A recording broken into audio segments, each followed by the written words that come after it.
tidak ada kesempatan untuk belajar dari kaum lain. Ya, di Malaysia ya, saya yakin ya para hadirin ya semua tahu Malaysia dan Indonesia itu berasal dari satu rumpun, dan bahasa Indonesia itu dianggap sangat puitis.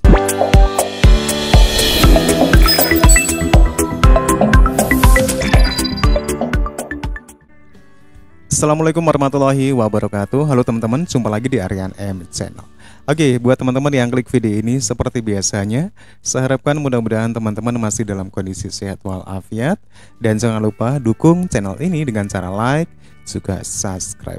Baik, di kesempatan kali ini saya akan ajak teman-teman untuk melihat sebuah cuplikan video yang sangat menarik, di mana ada satu pernyataan dari mahasiswa Malaysia yang pernah kuliah di Indonesia, di mana pernyataan ini menjelaskan bagaimana perbandingan bahasa Indonesia dan juga bahasa Melayu di Malaysia, yang keduanya sama-sama bahasa nasional ataupun bahasa resmi. Oke, seperti apa videonya? Sebelum kita berkomentar, kita akan lihat dulu. Tang Yiying ya, Tang Yiying ini kalau namanya adalah Tang Yiying ya, Tang Yiying ini kalau dari namanya sepertinya dari Tiongkok tetapi ternyata dari Malaysia ya. Malaysia. Untuk riwayat pendidikan ya, Tiffany ini menempuh S1 di National University of Malaysia, kemudian melanjutkan S2 itu di Tokyo University of Foreign Studies, mengambil Peace and Conflict Studies ya.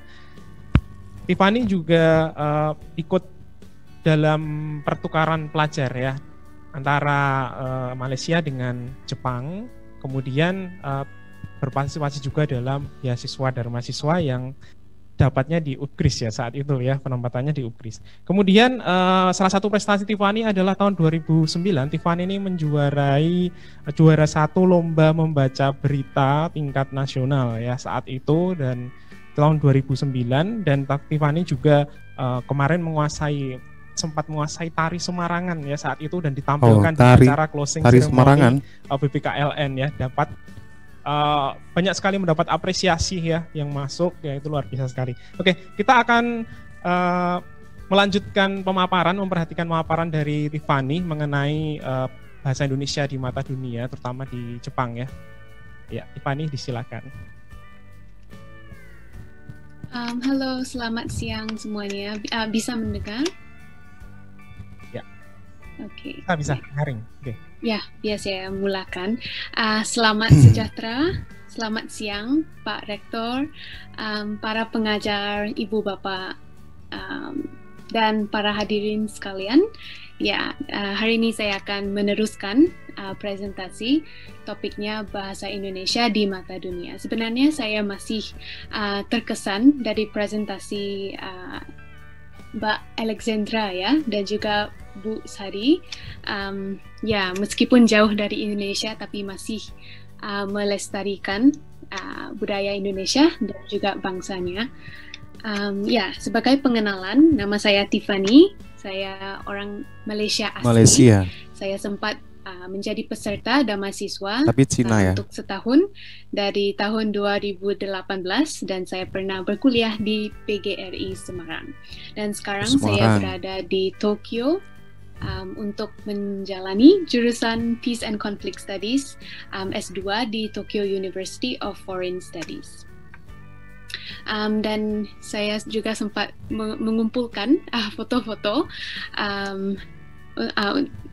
ya dengan teman-teman dari Thailand dan Senegal, Zul, Fatu dan Asmani, yang ya bersama-sama menjadi peserta dan mahasiswa, dan ya melalui program Dharma Siswa kami juga sempat belajar bahasa Indonesia dan juga budaya Indonesia, dan juga ketemu dengan ya peserta dari berbagai latar belakang.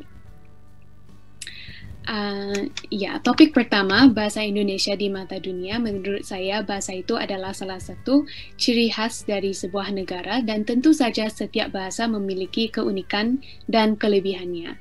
Dan bahasa Indonesia itu unik kaya, sopan, mudah, dan dikenali bangsa lain. Oke, ya di Malaysia ya, saya yakin ya para hadirin ya semua tahu Malaysia dan Indonesia itu berasal dari satu rumpun, dan bahasa Indonesia itu dianggap sangat puitis bagi sangat puitis, ya, sangat rakyat puitis. Malaysia, sehingga terdengar sangat indah dan halus seperti membaca puisi. Bahasa Indonesia juga menunjukkan karakter masyarakat Indonesia yang riang gembira. Contohnya pelafalan huruf A dalam bahasa Indonesia terdengar seperti bahasa Melayu klasik. Ya, tadi juga dibahaskan oleh Bu Sari ya. Walaupun tidak sama persis dengan bahasa Indonesia, tapi ya bahasa Malaysia juga ada perbedaannya. Contohnya pelafalan huruf A menjadi saya menjadi saya, dan juga bahasa Indonesia digunakan secara penuh oleh rakyat Indonesia. Ya, ini pointer yang sungguh hebat sekali ya untuk orang Malaysia. Karena kadang-kadang saya juga bingung kalau saya berbahasa dalam bahasa Malaysia atau bahasa Rojak, yaitu campuran bahasa Melayu dan juga bahasa Inggris. Tapi di Indonesia ya digunakan sepenuhnya oleh rakyatnya. Jadi ya hebat sekali. Orang Malaysia juga suka lagu Indonesia dengan genre dangdut, suka pemuzik dan juga artis musik Indonesia. Ya, selanjutnya di Jepang, banyak universitas di negeri matahari terbit menawarkan program studi bahasa Indonesia dan peminatnya rata-rata 20 hingga 40 mahasiswa per tahun. Dan Tufts, Tokyo University of Foreign Studies, selama ini terkenal sebagai pusat kajian internasional, penelitian dan pertukaran dosen sedunia. Dan Tufts juga merupakan salah satu dari 5 universitas terkemuka di dunia dalam bidang bahasa asing. Dalam setahun menerima 18 mahasiswa dan diajari mulai dari dasar membaca, menulis bahasa Indonesia dengan baik dan benar. Universitas lain di Jepang juga membuka jurusan bahasa Indonesia. Banyak juga ya. Sebagai contoh, Kanda yang membuka University, bahasa Indonesia. Universitas Tendi, Universitas Setsunan.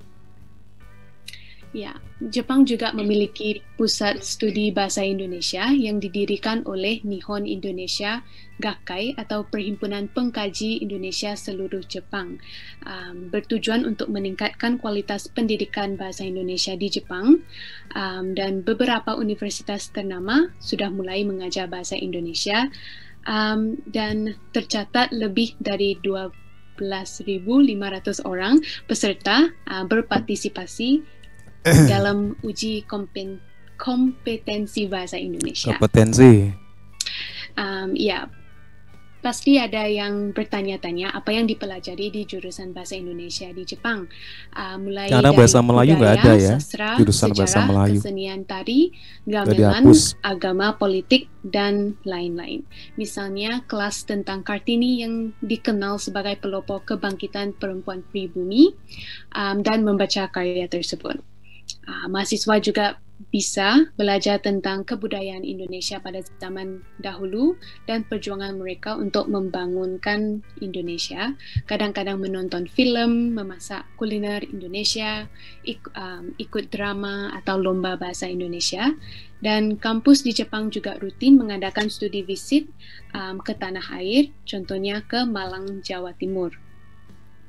Sisi menarik dari segi bahasa, perbedaan bahasa Jepang dan bahasa Indonesia itu dari segi nuansa dalam penggunaan sih dan dong. Contohnya siapa sih orang itu, dalam ya bahasa Jepang juga ada nuansa yang similar. Ya. Dan topik yang kedua yaitu apa yang orang luar negeri inginkan dari belajar bahasa Indonesia. Mungkin sudah dibahaskan juga oleh Bu Sari dan juga Mbak Alexandra. Hubungan ekonomi dan kebudayaan ya memang semakin erat, bukan saja Indonesia dan Jepang, tetapi juga di luar negeri, dan jumlah pekerja Jepang yang bekerja di Indonesia semakin pesat. Warga Jepang yang belajar langsung di Indonesia mengunjungi dan tinggal di Indonesia untuk bekerja di bidang perdagangan dan mempelajari bahasa atau kesenian atau sebagai anggota NGO. Waktu di Jepang selama 2 tahun ini, saya juga sempat ketemu dengan alumni Tufts yang orang Jepang yang jurusan bahasa Indonesia, sempat ke Indonesia untuk program volunteer sebagai anggota NGO.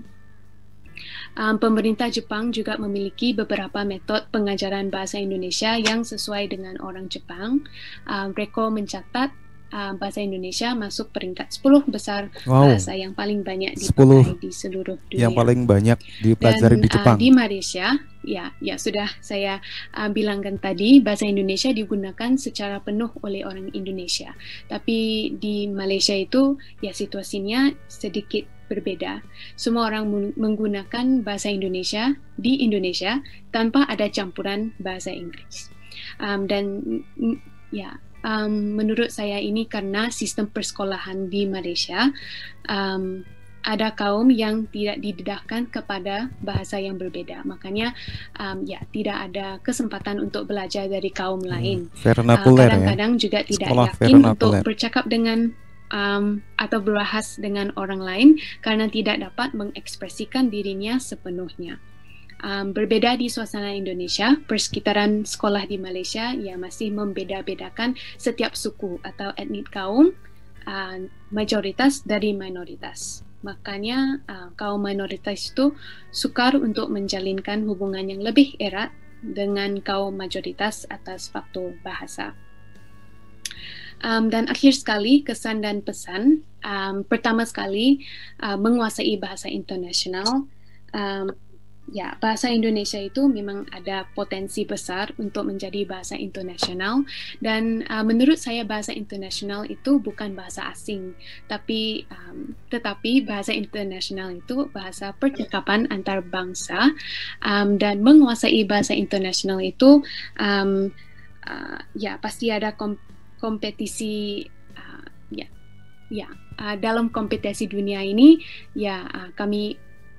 kita bisa menjadi bagian dari dunia itu dan berkomunikasi dengan menggunakan bahasa internasional. Dan kedua, menguasai ilmu pengetahuan yang terdepan, yaitu kemampuan belajar menjadi amat kunci. Para hadirin dan saya juga harus terus mengembangkan diri dan meningkatkan kontribusi, dan akhir sekali memperkaya soft skill, yaitu bukan saja aktif dalam kegiatan akademik intrakurikuler tetapi juga dalam ekstrakurikuler. Menurut saya itu soft skill di universitas itu akademik cuman satu aspek, tapi aspek lain juga adalah seperti memperkayakan soft skill, membangunkan komunikasi dan juga networking, supaya ada kemampuan negosiasi, menyelesaikan konflik dan sebagainya. Mungkin untuk yang berkenan atau penasaran untuk kuliah di luar negeri, saya rasa mahasiswa Greece merupakan mahasiswa paling beruntung karena mempunyai kesempatan untuk bergabung atau bergaul dengan mahasiswa lain, dan pilihan untuk kuliah di luar negeri itu adalah pilihan untuk mengenal banyak hal yang Anda tidak kenal, contohnya merasakan petualangan yang menyenangkan, menjalin persahabatan yang mengesankan, mempelajari berbagai pelajaran berharga tentang dunia dan sebagainya. Proses mengatasi berbagai tantangan ini menjadi pengalaman yang bermakna, dan cara ini kami bisa mengerti peran di dunia dan arah yang akan dituju di masa depan. Oke teman-teman, demikian penjelasan yang menarik dari mahasiswa Malaysia yang pernah mengenyam kuliah di Indonesia. Sedikit dia membandingkan bagaimana bahasa Indonesia juga bahasa Melayu di Malaysia. Bahasa Indonesia dan bahasa Indonesia sangat baik sekali. Bagaimana bahasa Indonesia sangat baik menurut dia karena bahasa Indonesia bisa digunakan oleh seluruh masyarakat Indonesia. Sedangkan bahasa Melayu di Malaysia yang sama-sama notabene sebagai bahasa resmi, bahasa negara ternyata belum mampu bisa digunakan oleh masyarakat di Malaysia. Tadi salah satunya faktor yang menyebabkan hal demikian karena adanya sekolah pendidikan vernakuler, di mana di situ sebagai bahasa pengantarnya adalah bahasa Mandarin ataupun Tamil, dan juga menjelaskan tentang bagaimana perkembangan bahasa Indonesia di Jepang. Makin tertariknya masyarakat Jepang yang berminat untuk belajar bahasa Indonesia dan menjadi peringkat ke-10 bahasa yang mengundang minat ketertarikan bagi orang Jepang. Oke, demikian teman-teman ya. Satu pernyataan menarik dari mahasiswa Malaysia. Menurut teman-teman gimana? Silakan teman-teman bisa berkomentar dan jangan lupa tinggalkan like and subscribe. Terima kasih dan wassalamualaikum warahmatullahi wabarakatuh.